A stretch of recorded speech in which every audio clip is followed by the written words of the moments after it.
Plus de 7000 écoles ont été détruites au cours des 13 années de guerre civile en Syrie, privant environ 2 millions d'enfants d'éducation.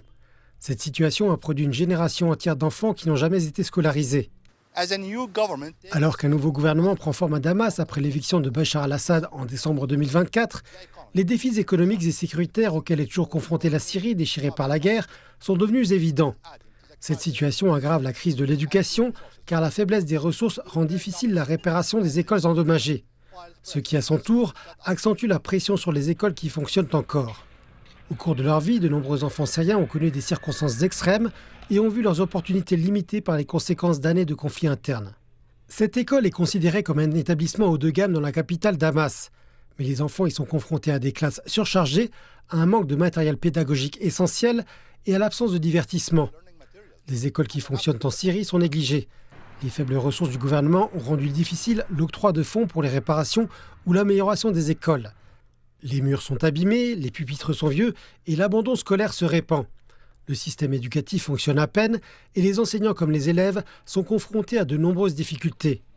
Dans cette école, de nombreux enseignants ne donnent pas leurs cours tous les jours car le transport est trop cher par rapport à ce qu'ils gagnent par mois. Le salaire maximum d'un enseignant est environ entre 260 000 et 400 000 livres syriennes, ce qui équivaut à 30 $ par mois. Les enseignants ne peuvent quasiment rien faire avec ce salaire. Le coût du transport d'un enseignant pour venir à l'école peut s'élever à 5 $ par jour, si bien que beaucoup doivent marcher de longues heures.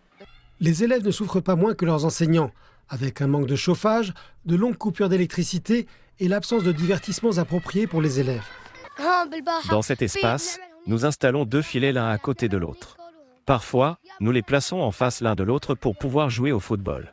Nous faisons du sport, puis nous retournons dans la salle de classe. Nous ne pouvons nous réchauffer qu'en jouant et en courant. J'aime venir à l'école tous les jours. Nous nous amusons ensemble, nous jouons au basket et à d'autres sports. Je viens à l'école tous les matins. J'ai froid en entrant dans la classe, alors je me mets à écrire pour oublier le froid. Les conséquences du conflit syrien, qui dure depuis plus de 10 ans, continuent à compromettre l'avenir des enfants du pays, transformant des millions de jeunes en une génération arriérée. Cette situation laisse présager un avenir sombre pour un pays qui se débat encore pour revenir à la normale.